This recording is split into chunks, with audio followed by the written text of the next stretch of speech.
Si alguien sabe de temas económicos, sin duda es Pedro Tello, analista en estos temas, en estos menesteres que de pronto nos cuesta tanto trabajo entender. Pedro, bienvenido, ¿cómo estás? Por la invitación, Magda, y es una oportunidad extraordinaria que aprecio y valoro mucho para conversar sobre temas económicos. Oye, si te parece, antes de entrar a lo presentado el día de hoy, vamos a platicar primero de generalidades. Los aciertos y los desaciertos que ha tenido hasta este momento la política económica del país, como para entender en dónde estamos parados, Pedro. Yo creo que un balance objetivo en materia económica de la presente administración ha de reconocer, yo diría, avances y retrocesos. En los avances yo diría que hay cuatro muy importantes. El primero, ha logrado conservar finanzas públicas razonablemente bajo control, lo cual es un indicador muy relevante para garantizar un ambiente estable y predecible para los negocios. Segundo, ha hecho un manejo que yo diría es impecable de la deuda pública en la medida en la que la deuda que se ha contratado, nueva y a bajo costo, ha servido para sustituir deuda vieja y de un costo más elevado. Se ha dado un manejo financiero de la deuda que me parece ha sido francamente impecable.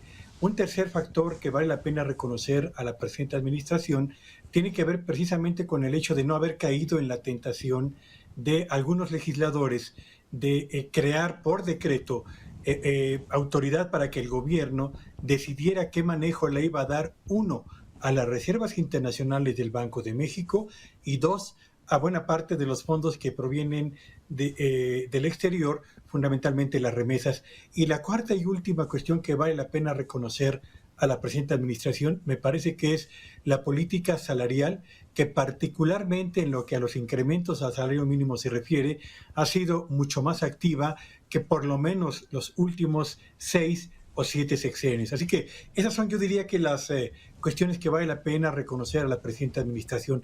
En el otro extremo están factores muy, pero muy preocupantes. El más importante es que no tenemos un plan de navegación, a pesar de que llevamos prácticamente 4 años navegando en aguas muy turbulentas en materia económica, y cuando una economía carece de un timón firme y de un rumbo perfectamente definido, pues está expuesta finalmente a los vaivenes de lo que ocurre en su entorno, tal y como ha sucedido con nuestra economía durante la pandemia, durante el 2021 y en lo que va de este 2022. Segundo, se han creado condiciones de distanciamiento con el sector privado que se han traducido en un avance de la inversión privada y productiva muy lento para una economía que requiere modernizarse y Claro. que necesita generar más y mejores empleos.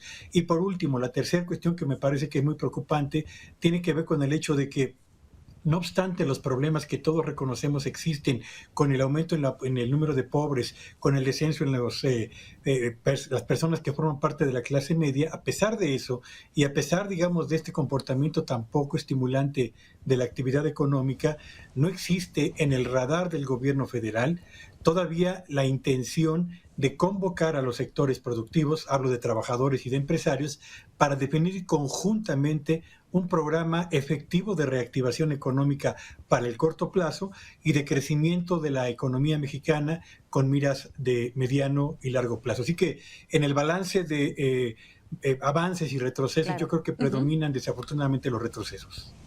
Vaya que haces ahí un recuento bastante equilibrado, tanto de aciertos como desaciertos. Y ahora sí, déjame retomar, ya que tenemos este panorama. A ver, hoy se presenta este proyecto a fin de poder contener un poco el incremento de los precios. Sin embargo, la pregunta de fondo es esa. Con lo que el día de hoy se presentó en Palacio Nacional, ¿se va a lograr estabilizar el precio de los productos? ¿Ya vamos a evitar que se sigan incrementando o no va a ser así? Yo creo que tenemos que ser muy eh, prudentes en el análisis de este programa, por dos razones. La primera es porque tengo la impresión de que cualquier política pública que apunte hacia conservar o proteger el bienestar de la mayor parte de las familias, particularmente de las que menos tienen y por ello mismo más necesitan, es un programa que merece reconocimiento y apoyo.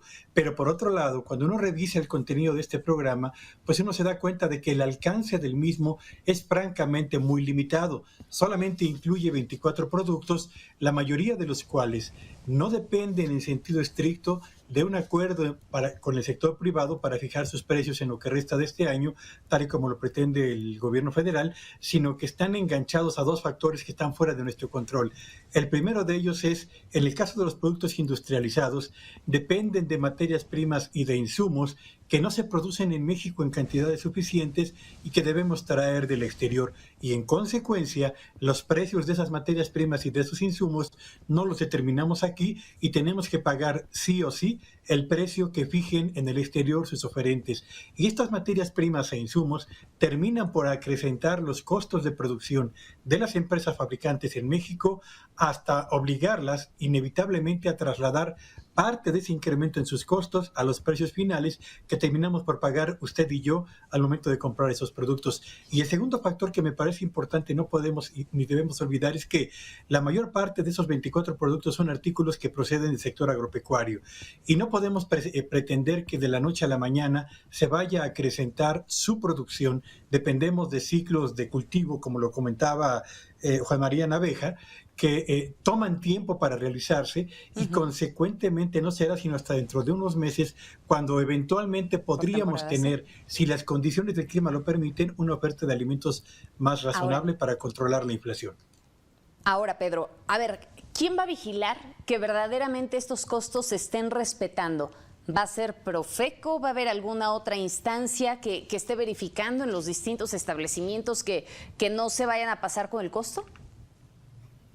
Yo creo que en la mañanera de este día quedó muy claro que Profeco tendrá la responsabilidad de estar verificando los precios en las grandes cadenas comerciales de estos 24 productos para asegurarse de que se mantienen estables o que sus aumentos son tan moderados como sea posible en función de la presión que sobre costos ejerzan las materias primas y los insumos sobre las empresas productoras y consecuentemente sobre los márgenes de comercialización. Oye, Pedro, pero a lo mejor es una crítica personal y me gustaría conocer cuál es tu visión respecto al tema, ¿no? Pero Profeco no lo ha podido hacer con el resto de los productos hasta este momento, ¿no? O sea, me parece que de pronto sale Profeco y solamente ventila, y cito las palabras del propio titular, ¿no? Ventila los pasados de rosca, pero pues realmente está desdentada.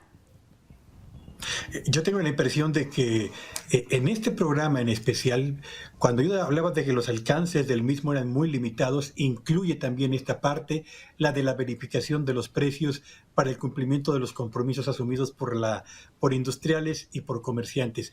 Es decir, yo diría que hay dos problemas potenciales en este programa, Magda. El primero es que no existe una capacidad para supervisar que efectivamente se cumplan los compromisos, y la segunda es que algunas empresas incurran, digamos, en esta trampa de ofrecer al mismo precio un menor volumen del producto para tratar de ocultar por esa vía una suerte de contención de volumen con un precio más elevado al final del día. Qué interesante esta parte que nos comentas, ¿no? Entonces creo que sí, una de las grandes problemáticas a las que nos vamos a enfrentar es el tema de la supervisión. Y ya me voy a esta parte para poder finalizar. Pedro, ¿ves algún plan B por si las cosas no llegaran a funcionar con este plan? No, no hay plan B. No hay plan B por dos razones. La primera es porque este plan lo que busca es contener el aumento de los precios sin llegar a las raíces de la inflación, que están fundamentalmente en los costos de producción de los productos que integran esa canasta de 24 bienes y servicios. Y entonces, en la medida en la que este plan no funcione, si es que no llega a funcionar, me parece que no hay alguna otra herramienta de la cual el gobierno puede echar mano, a menos que decida ir por un control de precios con el eventual rechazo del sector empresarial, tal y como se ha venido ventilando prácticamente en los últimos días. Y yo diría solamente para terminar, Magda, que no olvidemos que en el 2021 México importó del exterior maíz, trigo, arroz y frijoles, 4 granos básicos importantes para el consumo de los mexicanos en un nivel histórico, sin precedentes. Y esa condición que ocurrió el año pasado no va a cambiar en este 2021, así que seguimos dependiendo de precios que se fijan más allá de nuestras fronteras. Caray, de verdad el alcance limitado me parece que es, sí, sin duda va a ser uno de los principales factores a los que nos vamos a enfrentar conforme vayan avanzando los meses, 6 meses y aún así con alcance limitado. Muchísimas gracias, Pedro, como siempre ha sido un gusto conversar contigo. Gracias por la invitación, Magda. Muy buenas tardes a todos.